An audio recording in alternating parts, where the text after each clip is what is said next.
喂，又係卧底睇樓團啊！喂，上次咧出咗嗰條金鷹半山花園嗰條片啦，都有人打嚟問喎，有啲朋友咧都話啦，唔想嘥時間去搭車，亦都有啲人咧就唔想話買咗後悔，於是再問我啦，喂，除咗嗰個金鷹半山花園之外，有冇一啲靚位咁樣啊？嗱，咁樣咧我又醒起另一個靚位，就係呢個嘅利高廣場啊，因為呢一個咧就亦都係行街或者行公園搭車咧都係非常之方便，所以咧就唔好錯過啦。嗱，咁樣咧我哋就入咗嚟啦。個內院好得意喎，因為平時我哋睇開樓啦，啲內院咧都係花草樹木啦。不過今次入咗個石屎森林喎。其實咧佢呢個利高咧就得意少少㗎，因為佢咧係喺一個商場嘅基礎上邊。因為咧其實咧喺10幾年前啦，大陸修改咗呢一個嘅規劃之後咧，即係呢隻就已經唔可以㗎啦。係呢個地咧，由於係之前好耐攞咗，可以跟翻嗰個舊嘅規劃去批，所以咧呢度咧基本上就似翻香港嗰啲樓盤啦，就好似 YOHO 嗰啲咁啦，即係下邊就一個商場啦，上邊就係住宅啦。但係咧都要提一提大家嚇，雖然佢係早攞地，但係咧呢層樓亦都係起咗好耐㗎啦。呢一度咧就係起咗10幾年嘅。其實咧就網傳啦，就係話咧點解一路起咗10幾年都唔賣咧？其實咧就聽講就話由於佢哋嗰個團隊就唔係屬於大陸嘅，可能咧有啲手續可能搞得唔係咁識搞啦，變咗一路都手續唔齊就搞唔到，所以咧就係一路都賣唔到，甚至乎曾經咧有好多中介都話佢係爛咗尾嘅，點都好啦，而家叫做守得雲開啦，都可以正式賣啦。但係個問題就係話呢個商場又得唔得呢？因為咧其實咧呢度係屬於叫富華道係好旺嘅，不過就10幾20年前所以咧10幾年前呢個發展商攞呢塊地起樓嘅時候咧，佢都係諗住係做翻呢個富華道呢一個咁旺嘅位啦，就起咗個咁巨型嘅商場喎。但係咧，由於你10幾年一路都賣唔到啦，其實咧嗰個機會都已經錯失晒㗎啦。相信咧呢個商場你話搞唔搞得起咧？我真係有好大嘅保留。再加上啦，就而家出邊啦，富華道啦都已經唔再旺啦。所以呢個商場點樣搞咧？其實我都覺得好頭痛㗎。即係當然啦，若果你招商可以揾到嗰啲山姆嗰啲嚟，咁咪正咯。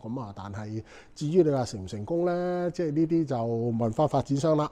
嗱，咁樣咧就入到嚟間屋啦。其實咧利高咧個位係非常之靚，但係問題咧個積咧就真係俾人詬病啊。所以咧今次我哋帶大家睇緊117啊。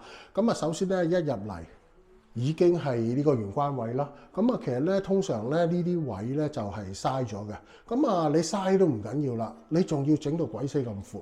你睇翻啦，嗱，我隻手一攬2米幾嘅呢度，咁樣咧，所以咧嗱，即使呢度做個玄關櫃都好啦，但係呢個玄關櫃咧，基本上咧你係拍唔齊嘅。其實咧呢度咧仲有一橛位咧係嘥咗嘅，咁我覺得就真係爭啲咯。嗱，入到嚟呢個廳啦，如果你117俾個咁嘅廳我咧，我唔收貨，因為咧基本上咧呢啲咧係80、70嗰啲咁嘅廳嚟嘅啫。首先第一咧度一度啦，又嗱咁我就又攬一攬啦，基本上你都係3.8米左右啦。但係咧呢個廳咧唔算深啊，因為咧嗱呢度啦就叫做2座位嘅咋，記住啊，唔係3座位㗎，你唔好俾佢呃咗啊！即係話咧若果你擺張3座位咧最多咧就可以擺個咁嘅茶几仔側邊咧，咁冇㗎啦。即係話呢個廳咧闊係 OK 嘅，但係咧個深度咧就真係講唔通咯。因為若果你係喺啲117嗰度擺個2個座位咧，即係我真係第一次見。所以咧你唔信你睇翻呢個電視啊，其實都係唔係夠大嘅啫。咁啊，基本上嚟講咧，就呢啲咧就通常係啲80啊、70幾嘅職先會見到呢隻咁嘅電視機嘅啫。同埋另一樣嘢喎，冇露台嘅噃，傳統嘅窗嚟嘅啫噃。因為咧嗱，其實點解咁搞笑咧？因為利高咧，話就話而家手樓啦，但係呢間嘢咧擺咗喺度10幾年。咁樣至於點解喂10幾年一路都唔開售咧？咁我就之後再同大家講啦。咁啊，另外就話呢個咁嘅飯廳咧，嗱，即係叫做中規中矩啦。咁啊，嗱，你睇到佢擺咗張4座位圓台啦。咁若果你擺長方形嘅台咧，6座位都得。咁啊，同埋有個好處啦，呢度就有個牆啦，咁你就可以做呢一個嘅餐邊櫃啦，咁啊唔怕阻到呢一個嘅廚房出入啦。咁嗱，若果呢邊廚房呢邊咧，你又會見到啦，佢又不成比例地大喎，即係基本上咧，我真係唔知道佢想點咯。嗱，基本上你會見到啦，呢個 L 型廚房啦，洗啦、切啦、煮啦，咁嗱。你呢棟咁大嘅牆，你係想點咧？嗱，你若果呢度唔好話雙門雪櫃啊，4門雪櫃都擺到啦，咁大埲牆。咁啊，但係你需唔需要擺到咁大嘅雪櫃喺度咧？咁所以咧，嗱，基本上嗱呢條走廊咧，亦都係明顯過闊啊。咁啊，通常咧，若果係去到啲好大嘅住宅啦，咁嘅廚房通常咧就做一啲叫做U 型嘅廚房啦，咁啊，但係咧，你好衰唔衰咧？呢埲牆又唔夠闊，你喺度做多個櫥櫃又唔得，即係變咗咧呢個廚房，我覺得就不倫不類。咁啊，同埋頭先講咗啦，廳咧佢就係冇呢一個嘅露台嘅，咁啊廚房呢度有一個，咁啊你入嚟睇啦，哇，又係大到不成比例。咁啊，其實咧，若果你人多啊、衫多啊係好嘅，甚至乎呢度你亦都可以啦，封咗個窗啦，將呢個廚房推埋出嚟。咁啊，但係問題本身個廚房都好大啦。咁啊，即係除非你有一啲特殊嘅要求啦，真係好中意煮餸啦，否則都話一般嘅人家咧就用唔到咁大個廚房嘅。嗱，咁啊，跟住入嚟睇睇啲房啦。嗱，個廁所咧，其實都叫做可以啦。咁啊，基本上嚟講咧，就一個叫做17嚟講咧，呢個廁所叫做偏大嘅啦。咁啊，入到嚟我企喺度啦，咁啊，亦都係啦，好鬆動嘅位置。咁啊，係嗰個闊度就係爭咗少少嘅啫。咁啊，另外咧就係話咧馬桶啦、洗手盆啦，咁啊正常 size，咁啊冇做細。咁啊，但係咧，我覺得中間你仲有咁大條罅咧，就明顯就係嘥咗啲位咯，即係話呢個廁所咧偏咗大啦。咁啊細房啦，咁啊細房咧基本上咧佢又係啦，呢個就並唔係米半床啊。咁啊當然啦，如果我目測咧，你係可以擺到米半床嘅，因為只不過咧就佢就將咗啲位慳咗出嚟到做呢個書台咯。即係若果你係要做米半床，咁你就將台咧就唔好做，咁樣咧另外就擺個細細啲嘅床頭櫃都得。咁而呢度咧基本上咧呢個衣櫃咧係夠50深嘅，即係話咧呢個房咧都叫做可以嘅，冇問題嘅。嗱，咁啊主人房套廁啦，又係好似嗰個客廁咁咯，嗰個格式都係一樣噶啦，即係又係嗰句咯，即係呢個無端端隔咗咁遠咧，基本上就嘥咗啲位，即係我覺得咧，若果發展商揼少少本咧，做闊啲2個洗手盆咧，咁就會好好多啦。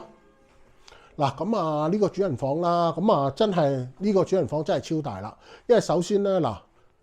1張床啦，2個床頭櫃，50深衣櫃就係我成日講嗰啲啦。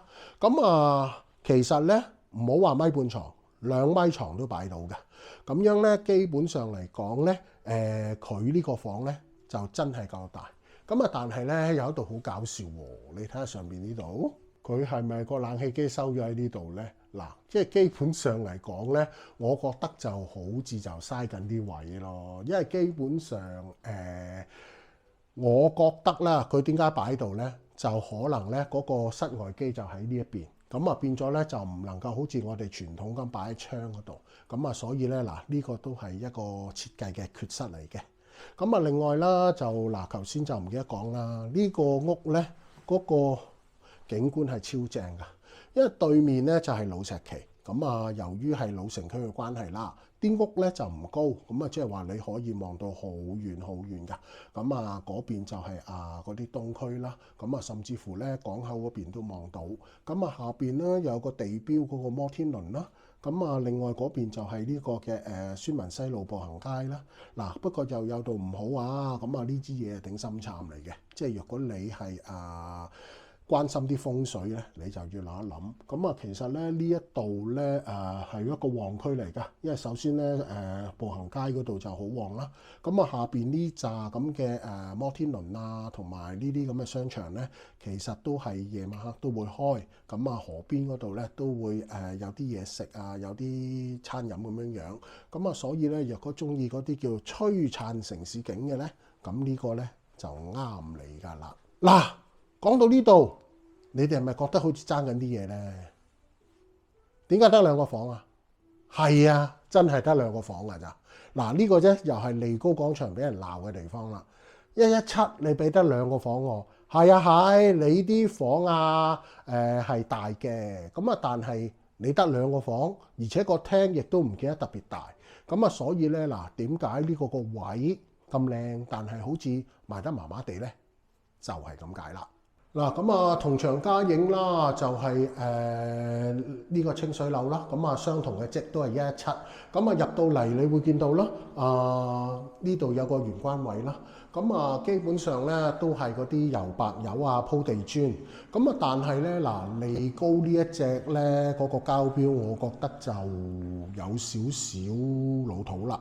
因為基本上啦，呢啲咁嘅普通嘅木紋磚啦，就其實就少啲㗎啦，因為而家係叫做係一啲方形嘅大磚啦。不過咧，佢嗰個手工都叫唔錯㗎。因為首先咧木紋磚咧其實係好慳人鋪㗎，因為若果你係鋪得唔係咁好咧，有少少凹凸咧，就好容易硬腳㗎啦。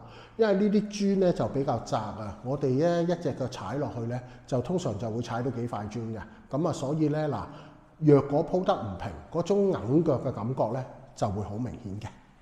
入到嚟呢個廚房啦，其實咧就係咁樣樣嘅。嗰個配色就我覺得就奇怪少少啦，老土啲啦，因為呢啲咁嘅金色嘅櫥櫃咧就少咗㗎啦。同埋咧呢啲咁嘅白色嘅磚啦，冇紋嘅。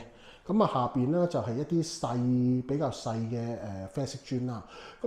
其實咧整體個感覺真係好似翻去20年前嗰啲大陸樓啊。因為其實我都講過啦，利高呢度咧就好得意㗎。大家就佢起咗好耐㗎啦，基本上就丟空咗成10幾年。即係話就話一手樓，但係咧呢層樓咧10幾年樓齡㗎啦。即係所以呢個咧，你買嘅時候你要留意翻啦，特別係會唔會有啲咩漏水啊咁樣樣啦。基本上咧，如果我睇翻呢啲牆啦，個手工都可以嘅。但係咧你會見到啦，始終日子有功啊，都有少少甩咗啦。所以咧即係若果你係買呢個嘅，你就真係要睇清楚一啲。呢一邊咧就係望翻去後邊嗰度。其實咧，由於呢個係高層單位啊，都係開揚嘅。不過咧價錢我都要同大家講清楚下，因為咧呢一個我頭先問過，就係13,000至16,000，佢就精裝交付。你咪計咯。13,000蚊，你117。基本上咧，你都係百幾萬冇走雞嘅。即係若果你頭先睇嗰個示範單位咧，佢就係咁靚景啦，又係高層咧，嗰啲係16,000走唔甩㗎啦。你一乘，哇，大佬你16,000蚊乘翻117，基本上差唔多成200冇走雞㗎咯噃。200萬買中山，你俾翻頭先嗰個元明金鷹廣場。其實咧嗰個性價比呢度係低一啲咯。所以咧點解呢一個樓盤佢嗰個叫做賣個銷情又去得冇咁快咧？就係咁解啦。因為咧雖然大家都係便利嘅，咁啊，但係咧元嶺金英嗰邊咧就係屬於叫做商場啦，咁啊會企理少少啦。咁啊呢邊咧就主力都係步行街，咁啊屬於係一個老城區啊。咁啊即係睇翻啦，你自己中意邊個啦。咁啊唯一個好處就係話咧，呢一個嗰個景觀就真係一流啦。即係呢個叫做望後邊啦，你會見到啦，都係好闊，咁啊亦都係有一個叫做旗江河嘅景觀啦。咁啊所以咧就佢亦都唔係話完全冇優點嘅，但係只不過咧你一撳個計數機一睇個價錢咧，你就可能咧就有少少考慮啦。嗱，咁啊住建部分啦，咁啊首先第一土地證先嚇，咁啊第一呢個利高廣場就係國有地嚟嘅，咁啊唔需要擔心啦。咁啊亦都係住宅用地，咁啊住宅嚟嘅就亦都係冇問題。但係咧問題就係話佢好早攞地哦，07年攞地，咁啊77年到期，咁啊即係減翻開就得翻呢個51年嘅啫。嗱，咁啊跟住咧其實呢一個就都係好健康啊，咁啊睇到啦，唔係綠色就藍色，咁啊冇咗嗰啲話紅色嘅抵押房，即係話咧你買綠色嗰啲咧就係基本上俾晒錢就可以網簽啦，咁就冇話一啲話網簽唔到嘅風險。但係咧呢張圖亦都睇到啦，真係賣得唔好啊，即係好似我所講咁。咁啊呢度咁多個單位入邊咧係賣得一個，因為咧始終咧利高啦，我都講咗啦，個積同埋嗰個價錢咧就唔係咁理想啊，即係所以咧嗱佢真係賣得唔係咁好，即係呢個住建都話咗俾你聽，咁我就唔係亂咁噏嘅。咁啊求其撳個單位啦，咁啊2802房啊。咁樣咧就係5棟嚟嘅，咁樣嗱，首先第一就未網簽綠色嘅，即係俾晒錢就可以網簽啦。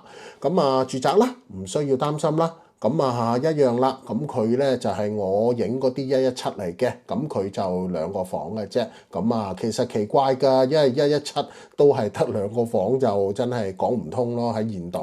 不過始終呢個係比較舊嘅樓盤啦，咁啊即係你話10幾年前係點我就唔清楚啦。咁啊嗱，首先第一備案價搞笑咯，156萬。嗱咁啊其實咧而家呢個單位賣緊幾錢咧？咁啊我都講咗啦，就13,000至16,000，咁啊其實咧28樓啊算係中層啦，咁啊佢就027就應該係望翻去旗江河嗰邊，咁啊當你15,000啦，公道少少啦，咁你咪照計咯，117乘翻15,175萬喎，大佬。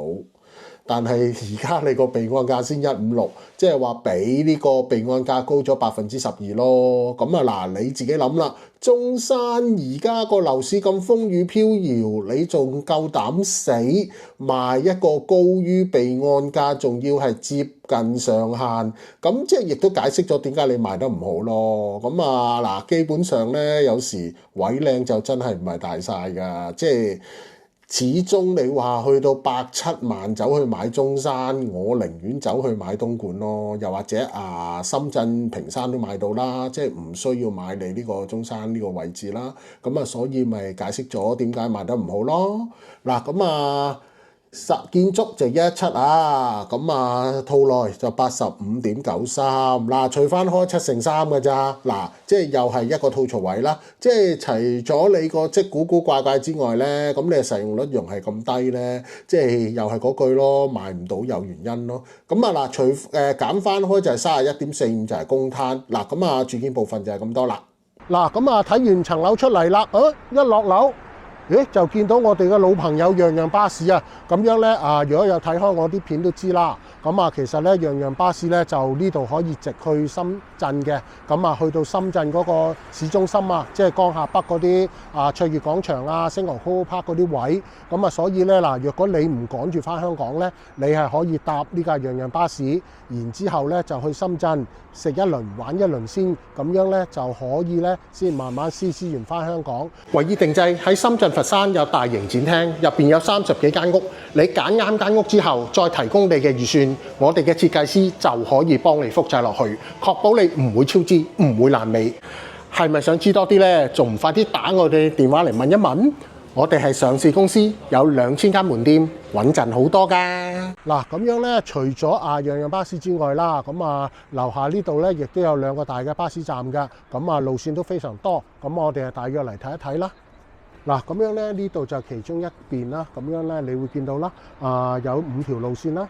其實咧，呢5條路線咧，基本上咧都係貫穿呢一個嘅石岐西區嗰邊㗎。因為咧呢一度咧就基本上咧就啱就過咗條旗江河，咁開始係屬於西區。咁其實咧後邊嗰度啦就係沙溪嗰啲地方，咁有天悅城星報商圈咁樣啦。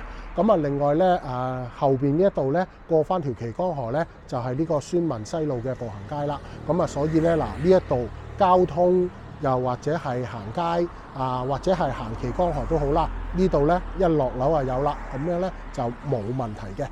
嗱，咁樣咧就睇完個巴士站啦，咁我哋一路行過去前邊步行街嗰度啦。嗱，其實呢條係富華路，咁若果咧係好旺嘅，不過就20年前咁基本上你會睇到啦，沒落咗噶啦，好多咧都係已經執咗噶啦。咁譬如話啦，後邊啦，你會見到有一個嘅旋轉頂嗰個餐廳咧，嗰度就係嗰個酒店就好出名嘅。不過咧就疫情嘅期間咧，都已經係執咗噶啦。咁所以咧富華道呢一度咧就係沒落咗。咁所以咧就我頭先啦影嗰個內院都講過噶啦。咁其實咧發展商原先個構思咧就係希望喺度起個大商場，咁就可以係製造到個商機啦。咁但係由於佢係10幾年都賣唔到樓啦，咁個機會就已經係錯失咗噶啦。嗱，咁樣咧，其實咧我哋行幾步啦，就呢度就係另一個嘅巴士站啦。咁我哋睇一睇啦。嗱，呢度咧就有另外嘅幾條線路啦。咁基本上咧都係貫穿咗石岐去東西區嗰啲地方噶啦。不過咧詳情我就唔講啦。嗱，咁我哋繼續行翻嚟呢邊啦。嗱，其實咧你會見到咧前邊嗰度啦，嗰幾棵樹啦，就已經係旗江河。咁即係話咧過咗嗰度咧，就已經係翻去石岐。咁就亦都係呢個宣文西路嘅步行街啊。即係話咧，若果你係住呢一度咧，購物係好方便。咁樓下亦都係有巴士站有樣樣巴士咁樣。咁所以咧呢一度嚟講咧喺我心目中都係屬於一個叫靚位啊。因為咧我上一次都講咗啦，好多香港人其實點解買咗層樓翻嚟又唔住咧？就係因為佢覺得要搭翻車出翻去嗰個市就會好唔方便啊嘛，整下就冇心機咯。咁但係咧呢啲咁嘅靚位咧就係咧唔需要搭巴士啦，所有嘅設施、所有嘅商業咧，你行落嚟咁就已經得啦。咁所以就係話你就唔需要話擔心話交通唔方便後悔買錯咗咁樣咯。嗱，不過就又係嗰句啦，若果你係買到咁靚嘅位置，個價錢就一定貴噶啦。因為頭先喺層樓嗰度我都同大家計過啦，咁你13,000至16,000，咁就算嗰個117已經叫做細單位咯噃，咁你一成差唔多成200萬，咁你自己諗啦。嗱，200萬而家喺中山值唔值呢？因為中山而家比一般人嗰個心目中嘅諗法都係50-60萬啦。咁就算你話買西區嗰啲，而家其實都係大約講緊係9,000-1萬到啦。咁我當你1萬啦，咁你117都係我比較你咪120萬咯。但係你呢個要到成200萬，其實呢就我相信唔係咁接受到啦。因為其實呢，如果你200萬呢，唔好話買中山啦，我寧願買東莞甚至乎深圳一啲坪山嗰啲都已經夠買啦。因為你始終呢喺嗰啲城市呢，第一佢本身已經有地鐵線啦，同埋呢由於係佢嗰個叫做人口多好多啊。因為東莞就1000萬啦，深圳就1700，咁但係中山呢邊呢，就先得嗰400萬咁大把。咁所以呢，就係話呢，你嗰個人口唔夠，就算你係有商場啦，你嗰個檔次同埋個人流呢，都係唔及呢啲城市嘅。咁再加上啦，其實翻香港嗰邊啦，嗱，其實呢，好多時啦，啲地產呢就會有一個信息去誤導你，就係話呢：喂，我去到港珠澳橋，就已經係返到香港啦。係你咁樣講係啱嘅，但係問題就係話你係咪個個都住東涌呢？嗱，若果你係住九龍新界，你就算俾你去到港珠澳橋嗰個橋位，你再要搭多1個鐘頭車先至返到你香港個屋企喎。咁其實1個鐘頭嘅車程，咁就已經將所有嘅時間咧就拉長咗好多啦。咁但係咧珠海啊，唔係深圳啊，同埋呢一個嘅東莞咧，佢係搭高鐵㗎。咁虎門站啦，我之前介紹我自己嗰間屋講過啦。咁深圳更加唔使講啦，深圳北啊，甚至乎你中意咪羅湖返咯。咁你嗰啲地方，你搭高鐵直接去到九龍嘅市區西九龍嗰度，咁你住九龍就好方便啦。咁若果你係搭福田啊或者羅湖呢，一個就已經係上水啦。咁你一上架東鐵呢，基本上若果你本身係住新界，亦都係好方便。咁但係咧，若果你係行呢度中山啦，因為佢行港珠澳橋都好啦，你只係去到大嶼山個東涌。咁你若果要喺大嶼山嗰邊過翻嚟九龍新界咧，好長時間㗎噃。即係所以咧嗱，香港市內嘅交通時間咧，你亦都要考慮㗎。即係唔係話去到個關口就好似萬事大吉咁嘅啦。嗱，咁我而家咧就嚟到中山好出名嘅宣文西路步行街，咁呢度入口啦。咁但係而家我哋嘅利高廣場呢，就係嗰邊嘅啫，係非常之近嘅。嗱，基本上呢，呢條咁嘅步行街呢，我相信好多拍旅遊飲食嘅KOL 呢拍過啦。咁所以呢，嗱，我就將啲時間就拍一啲佢哋少拍嘅地方。咁嗱，其實呢一度呢，就係步行街口啦。我哋呢，就唔入去，我哋行呢條直街，呢條叫鳳鳴路。咁由於呢，佢都係近住呢個步行街啊。咁所以呢，其實咧呢度都係好旺嘅。咁你會見到啦，呢啲屋呢都係比較舊一啲㗎啦。咁有少少呢就似翻我哋廣州嘅西關啊。咁上邊呢個地板都仲係木嚟嘅。咁下邊啦，由於係近住呢個步行街旺區嘅關係啦，咁基本上呢都係有好多餐飲。咁另外一個標誌啦，就係呢個蜜雪冰城啊。咁成日講㗎啦，蜜雪冰城由於要走量啊，所以咧佢一定係擺喺啲旺區嘅。咁而咧呢度對面咧就係一啲新啲嘅樓啊，就係嗰啲商場啦。咁而商場後邊咧就係嗰個旗江河。咁嗰度咧夜晚黑咧都會有啲人喺度唱下歌啊，擺下酒吧咁樣樣㗎。咁所以咧嗱，若果你係唔想行呢啲咁旺，又或者可以叫舊少嘅地方啦，咁你可以咧行旗江河嗰邊咧。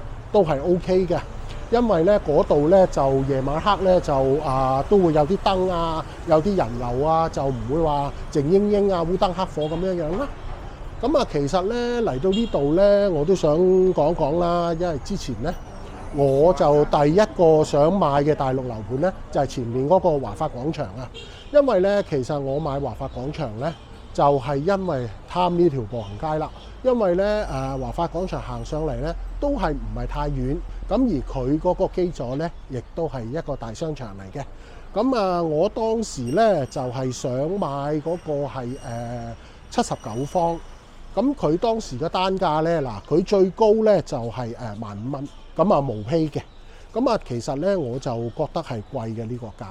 咁後尾啦就冇耐就疫情啦，咁一路都買唔到啊，睇唔到啊。咁期間咧就大陸啲樓亦都係開始跌價啦。咁樣就係我記得係最平係跌過落12,000嘅。咁即係叫做100萬啦。咁我知咧嗰口價最低嘅啦，可以買嘅啦。但係好衰唔衰咧？個地產同我講要12萬嘅團購費。咁我計翻啦，咁你加翻12萬落去，咁咪即係又變翻15,000一個方。咁我咧結果咧就冇買到。咁但係無論點都好啦，咁其實咧華發廣場收樓之後啦，個樓價都係一路跌。咁而家若果你肯買二手嘅話咧，個價錢會仲平。不過咧我咧就由於買喺其他地方啦，咁我相信咧我就華發廣場我就唔會買嘅。嗱，咁樣咧就嗰邊就係嗰個鳳鳴路啦，我哋頭先喺嗰度一路行過嚟。咁其實咧轉入嚟呢度咧就屬於係民生區域啦。咁嗱，我哋嚟到呢個路口叫悅來路啊。咁啊，基本上咧，其實都係喺度揼揼跨嘅啫。咁而後邊啦，我呢個嘅羅記咧，佢就好出名嘅，佢嗰個綠豆糕。咁啊，所以咧嗱，若果你有機會嚟到咧，都可以試一試嘅。嗱，咁啊呢邊咧就係呢個鳳園路啦。咁呢度咧就係一條嘅商業街啦。咁啊，基本上亦都係好多嘅鋪頭啦。咁啊，其實前邊咧有一間叫眾生堂，咁樣咧就食嗰啲煎釀三寶啊、龜苓膏嗰啲嘅。咁啊，次次行過咧，佢都係爆晒棚。咁啊，所以咧，我想去試咧都冇機會。嗱，咁啊，你會見到啦，佢好似有好多一支支咁嘅支柱喺度頂住個騎樓啦。你唔好誤會喎，以為佢係舊樓喎。其實咧，佢就拆晒啲舊樓，起過晒啲新樓。只不過咧就保留翻以前嗰啲騎樓特色啊，就夾硬就起條柱棟住嘅啫。咁啊，其實咧呢一種咁嘅所謂嘅保育咧，我個人就有少少唔係咁中意啊。因為始終咧嗱，其實咧原裝咧就係呢啲咁嘅廣州西關式嘅騎樓啊，就係咧佢呢啲咧真係舊樓咧，你會見到咧佢就係上邊咧就真係棟住個騎樓。不過咧可能佢嫌咧呢一度咧就係太舊啦，咁啊，所以佢寧願拆晒佢啲樓，然之後起過晒啲新嘅。不過咧就始終都係嗰句啦，你就拆咗啲舊樓啦，就冇咗嗰個韻味。不過咧好彩就係話咧，佢呢度都係叫做老石岐嘅中心啊，咁啊，所以咧佢嗰個商業咧係有翻咁上下，所以咧就係話咧都係有鋪頭嘅，但係咧嗰個風味啊，嗰個感覺咧就冇晒㗎啦。咁嗱呢度咧呢啲先至係原裝，你睇翻個頂啦。咁亦都係有呢啲挑花，咁亦都係有翻嗰個顏色喺度。因為咧呢啲咧就真係嗰啲原裝嗰啲㗎啦。即係若果你係60-70年有幸嚟過呢個地方咧，其實就係咁㗎啦。分分鐘咧嗰啲漆油咧都係保留到而家㗎。嗱，咁呢啲啦叫燙龍啦。咁廣州就有好多嘅。咁香港咧都係剩翻好少量㗎啦。咁所以咧嗱，若果你係中意行下啲舊街啊，緬懷一下咧，就可以行呢條悅來路嘅。因為咧其實咧我哋咧就喺度揼咗個圈嘅啫。咁前邊嗰度咧就可以屈翻去嗰個步行街嘅街尾。咁所以咧嗱，就見呢度嗰啲特色咧就咁得意，咁都嘢影得大家睇下啦。咁又係啦嗱，嗰啲古老嘅水管啦。4方形嘅，一節節嘅，咁樣呢啲咧就絕咗版㗎啦。咁係嗰啲叫做遺跡㗎啦，已經叫做呢度啦，有間古老大屋啦。咁就見到啦，門口嗰個閘都好有氣勢嘅，因為呢啲咧就你一定係100幾十年前霸落㗎啦。其實呢度咧有好多新嘅嘢起咗啦。但係咧大陸又有度好，將呢啲舊建築佢都保留，即係唔似香港咁咯，係咪都拆咗佢先？呢度咧就會睇翻啦，呢啲咁嘅樓咧喐都100幾十年㗎啦。即係若果你喺香港咧，間間都可以做歷史建築嘅。嗱，側邊呢度啦，就係有個大商場啦，金都城。其實呢個商場咧就都係賣啲衫褲鞋襪啦，就係賣散咗嗰種。所以咧佢就嗰個係比較雜亂一啲啊。但係咧由於個位置優越，所以咧入邊係仍然好旺。嗱，呢個啦，呢個就係以前嘅中山百貨。咁樣就疫情嗰陣時咧，佢就執咗嘅。近呢1年前到啦，開翻，活化翻。另外就係話啦，前邊嗰個招牌啦，孫奇珍茶樓啦，就係話係聽講啦，就係喺100幾年前一間嘅老字號。咁樣咧，後尾咧為咗資助呢個孫中山搞革命咧，就搞到執咗笠。最近咧就俾人活化翻，就開翻出嚟。呢啲咧就我就未食過，我就唔知嘅。嗱，另外呢度啦，又有間叫做華生行啊。其實咧佢早排都停咗嘅，唔知點解又開翻啦。呢間就老字號，食龜苓膏好出名嘅，同埋亦都係有飯食。我哋咧等陣都會入去試下嘅。嗱，咁樣咧就嘢食嚟齊啦。頭先又講食龜苓膏啦，其實咧呢間就好得意嘅喎。除咗龜苓膏之外啦，有飯有甜品嘅。咁啊，其實咧龜苓膏嚟講啦，大盅就30蚊。咁佢咧就亦都好似香港嗰啲比較舊式嗰啲咁啊，即係有個燉盅喺度。咁啊，老實講，算係偏貴嘅喺大陸嚟講。咁啊，但係咧佢係老字號，咁啊亦都係有呢個效用。咁啊，所以咧有時我離開石岐呢邊咧，我都食。咁啊，其實咧呢一間咧就屬於係一間比較細啲嘅門店啊。咁啊喺富華道嗰度咧就有間大好多嘅門店。咁啊，其實啲出品都係一樣嘅啫。咁啊呢個就梅菜扣肉飯啦。咁啊之前都食過，咁啊 OK 嘅。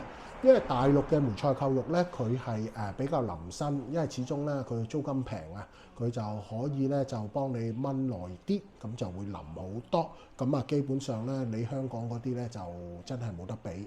咁啊呢一個咧就係雙皮奶啦。咁啊其實咧都係唔錯㗎。你會睇翻咧佢嗰個叫做嗰個賣相都唔錯。咁啊相信食落咧都會好好食。兩啖先，睇下 O 唔 OK 先。唔錯，你睇到啦，好腍嘅。咁啊，基本上咧同我之前食開係唔錯嘅。咁而啲飯咧都係嗰啲啦。大陸飯咧就有做好啊。咁樣咧香港咧就通常俾越南米你嘅，咁啊冇咁襟飽嘅。咁啊大陸咧由於佢大陸本身都有米出啦，咁啊基本上咧大陸米係飽好多。甚至乎啦，你去一啲餐廳啦，咁佢標榜就五常米啦，嗰啲更加飽肚啦。嗱，咁樣咧食完飯食個龜苓膏啦，咁啊其實咧喺大陸咧除咗係糖膠之外咧，你亦都可以要煉奶嘅。咁啊通常咧我就係會用煉奶嘅，因為咧你落完煉奶之後撈勻佢咧，其實有少少咧就好似食涼粉咁樣樣嘅感覺啦。咁樣咧我通常咧就會將佢整爛晒先，再撈，咁樣咧先至撈得勻㗎。嗱，咁啊撈完啦，咁啊你會見到啦，啲奶咧就撈咗少少龜苓膏嗰啲汁啦，咁啊有少少啡色，其實咧食落去咧都好似食涼粉咁㗎。佢係有涼粉嗰種味。咁啊，另外啦，由於始終係龜苓膏關係啦，都會有龜苓膏嘅味。咁啊，所以咧，通常喺大陸咧，如果食龜苓膏咧，我就會咁食嘅。